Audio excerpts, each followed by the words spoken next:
worked, and I think a lot of things that happen for us happen by accident. We try not to overthink a lot of things. Yeah. You know, well, don't tell them that at Harvard when they bring you up to explain all this.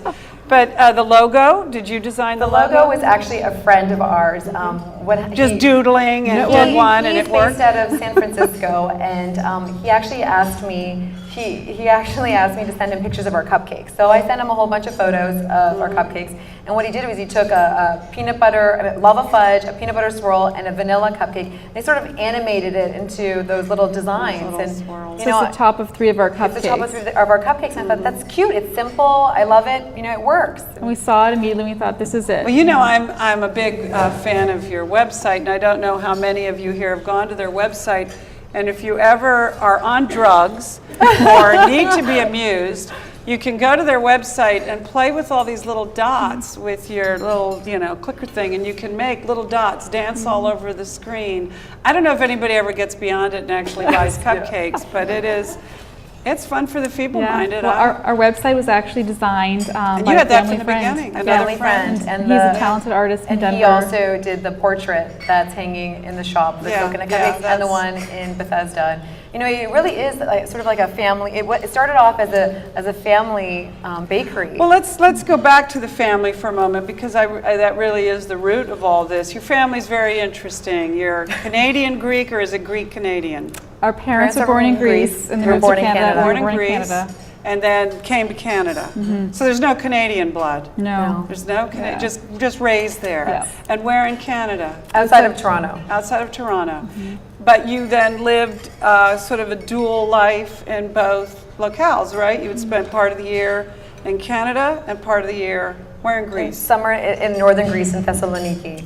So our father's family still lives there, and food when we were growing up was a huge part of our life. Everything. They eat cupcakes in Greece? No. In fact, they think it's so amusing that like we quit our jobs to bake, because in Greece, like, you know, you want to get out of the baking and get another job somewhere else.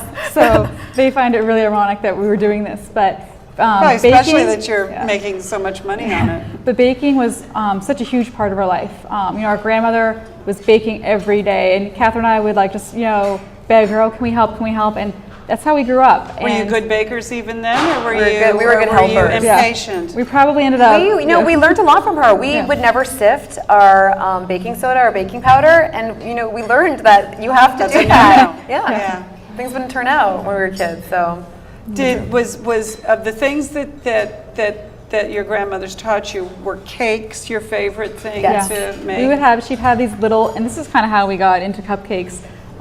She'd have these little pans that she'd take the leftover batter and just kind of give us our baby cake pans, and she'd put them in the oven, and we'd sit there, you know, by the oven, like entranced, like watching our little cakes rise in their little pans. Beside her big cake. Yeah. And so we just got a kick out of that. Greece gave you the baking. What did Canada give you? Get out of Canada? we left for the U.S. to go to college. Okay. And so Canada gave you the impetus to move on. Now, have you been back to Greece since you've started this? No, not since we started. Have you sent cupcakes to your relatives in Greece? No, we haven't had any. That can be your test case for global shipping. That's true. with UPS, it's true. It's hard right? to get them there overnight, though. So. Now, what have been the best moments, and what have been the worst moments of doing this? What's the? I think there have been a lot of dark moments starting this. You know, in the beginning. Dark moments. What's on the web?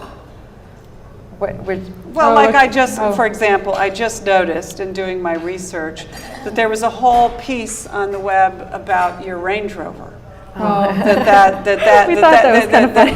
has become a subject itself. Well, for us, actually, this ties into Canada a little bit. I mean, in Canada, our family, we had, you know, Land Rovers, just because of the winter weather, and you know, it was something we grew up with, and they're very, very stable cars. So if you're transporting things, you've got great stability. You know, you're a success when they can't, you know, complain about the product. They have to complain about the vehicle that delivers it.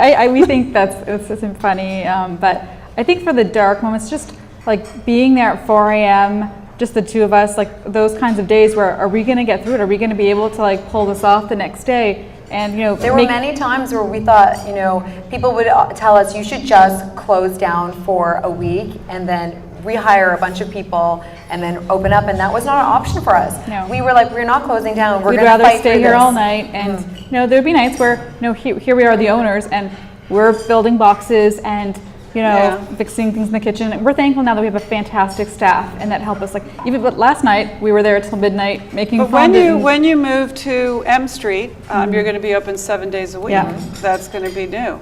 Are you already open 7 days a week at Yes. Bethesda? Yeah, Yes. and it's tough. It's tough because we're very hands-on, and we're there every single day. And where will you open next? Well, we're still scouting locations, but we have. But some- you will Yeah, open. And have you ever thought of going back to the source, New York, like the Village where Magnolia is, Perhaps. and Yeah. staking a claim there? Perhaps. Yeah. I mean, I think for us, like I said, I don't think we can be on every street corner, and we certainly don't want it to be that way. I think, you know, people, we're not a cup of coffee. You know, it takes a lot. But you can be in New York Yeah. and Los Angeles Yeah. and Chicago. And I think It that- just becomes a yeah. quality control Yeah, right. matter. So what keeps you awake at night? Everything. Yeah, we don't see. We don't sleep much. Are you sensitive about criticism? You get so much praise. Do you find yourselves then when there's criticism focusing on that? We read criticism, and our customers give us comments and feedback. We listen to it, and I think we take it all in stride, and we try to. If there is a mistake, we always try to make it right. What's been unfair? In terms of criticism, Yeah. Sometimes I actually take it personally when people criticize our customers. I know there's a lot of They stereotype people, them. yeah, and I mean I don't think it's As fair girls. to, yeah, or whoever see whoever a stands lot in of men in line, line. and you know people call our customers names, and I just don't think that's What appropriate. do you think that's about? Is that just envy?